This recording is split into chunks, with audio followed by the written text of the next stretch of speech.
morning. I'm Katie Resendez, and I'm the Director of Children's Ministry here at UUC Phoenix. Before we start out with our story today, I'm going to ask that we take a little moment to celebrate and say congratulations and give a blessing to a group of people who are with us today. And they are a group of people who are with us pretty much every Sunday, and I'm amazed that they get out of bed on Sundays. See, last week we celebrated academic transitions, right? Going up a grade and learning and progress.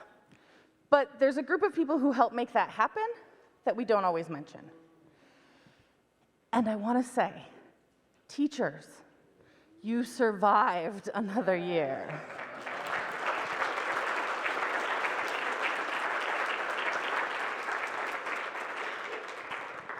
This is the moment when you will get sick. Your body will say, okay, I don't have to go to school tomorrow. Now I'm going to have all of the colds and flus that I didn't have all year. This is the moment that you will look at your house and go, oh, this happened. But hopefully also this is the moment that you will remember that we're here for you. Tell us if you need a cup of coffee. Tell us if you need someone to come hang out and help you dust. Tell us if you want to tell us an amazing story about school this year. We want to help carry you because you carry all of us. Thank you, thank you, thank you.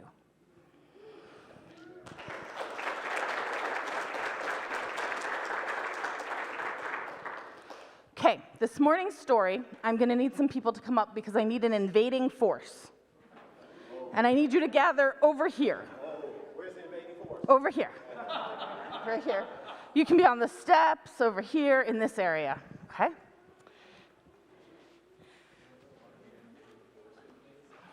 Am I This is perfect. Am I overemphasizing my invading forces? Okay. It's fantastic.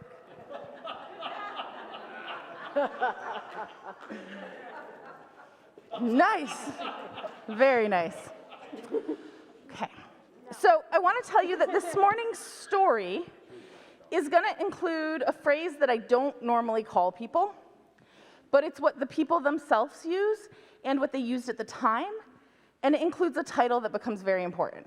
So normally, when I talk about people who have generationally been on this land forever, I try and say Indigenous, or I say Native American.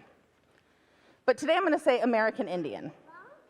And we know that that word's a little different, but we also know that when people say, this is my name and my identity, we don't say, no, it's not, you're wrong, right?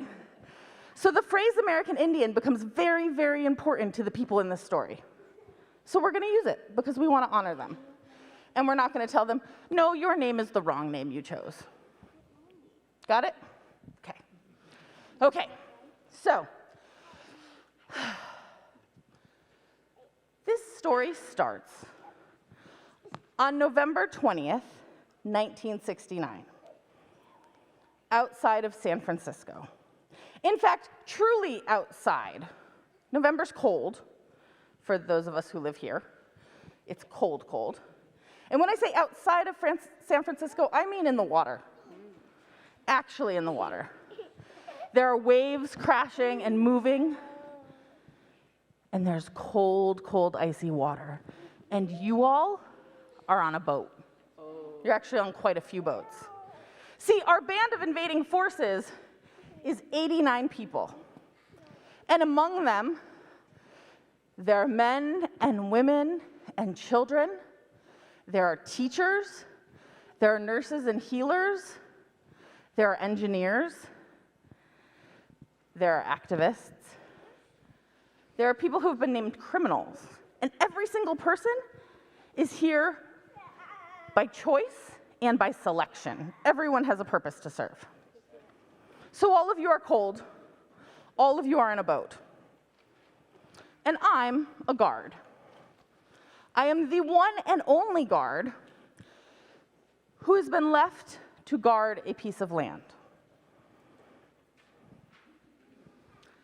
And the action of tonight's story starts out with me making a frantic call. Mayday, mayday! The Indians have landed! This is the point when you all jump up and move over here. You an invading force? You are invading. Begin your invasion. Begin our invasion.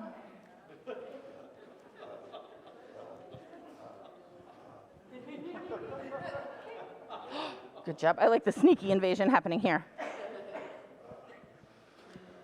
So can you imagine what it was like to leave your city homes? Many of you lived in Oakland, a city in California. Some of you lived on reservations in the middle of dry land. And you got in boats and all came to the island of Alcatraz. You can take a seat because you are going to occupy this space. So in 1969, a group of people organized themselves as the Indians of all tribes.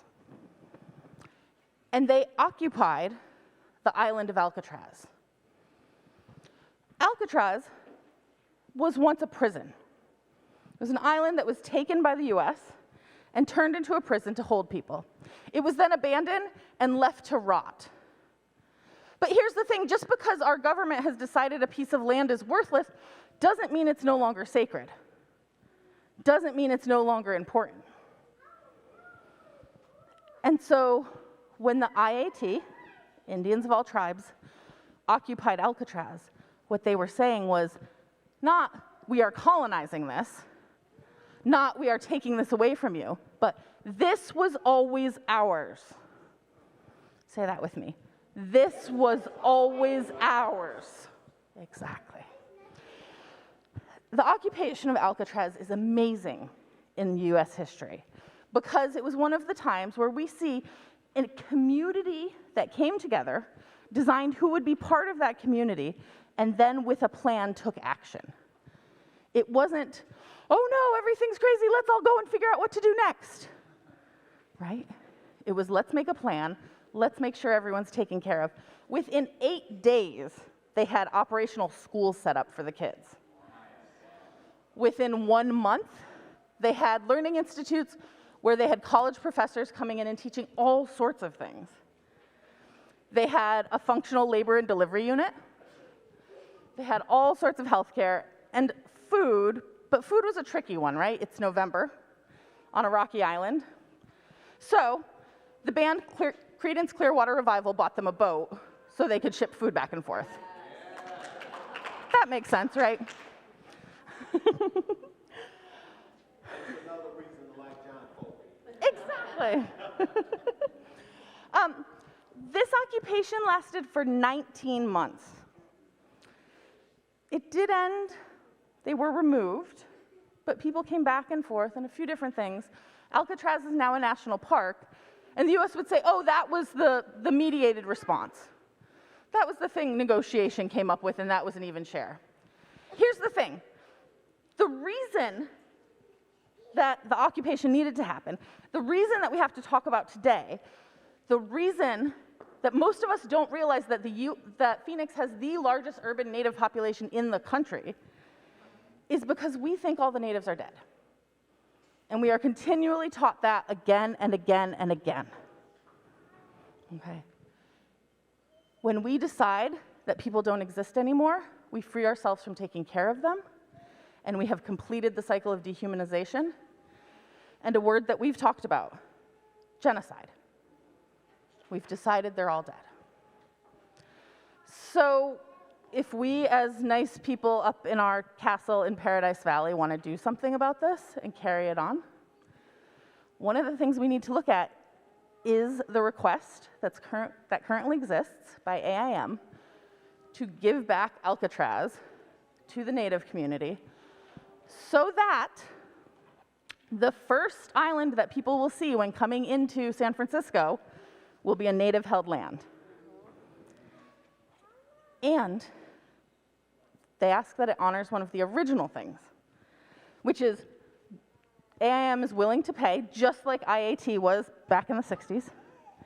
They're willing to pay for Alcatraz. How much do you think an island might be worth? How much should we pay for an island? How much? $1 million. $1 million. How much? 20K. 20K. Any other thoughts? $600 million. $600 million. I like that. And all land is sacred, and we can't put a cost value on sacred things, right? And holy things. So we do have a price, though, and a price that's willing to be paid.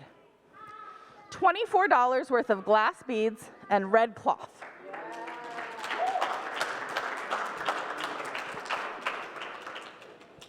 Now, grown-ups who know your history, because I know this isn't taught in Arizona right now, why is $24 worth of glass beads and red cloth important? What's the significance? Manhattan. That's how much the US paid Native folks for the island of Manhattan, where New York City is. So all they're saying is fair is fair.